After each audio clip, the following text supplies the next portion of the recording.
kuna mambo naomba nisahau, yalolalua moyo usiunganike, upangaji kutupiwa vitu nje, zikatangazwa habari za aibu yangu, kufungwa jela kosa sirijui, alipojua baba alianguka kwa presha kafa, wakasimanga mke wangu kisazai,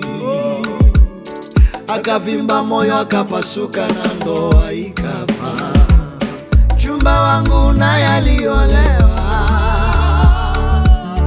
pesa zimeua uwepo ila upendo na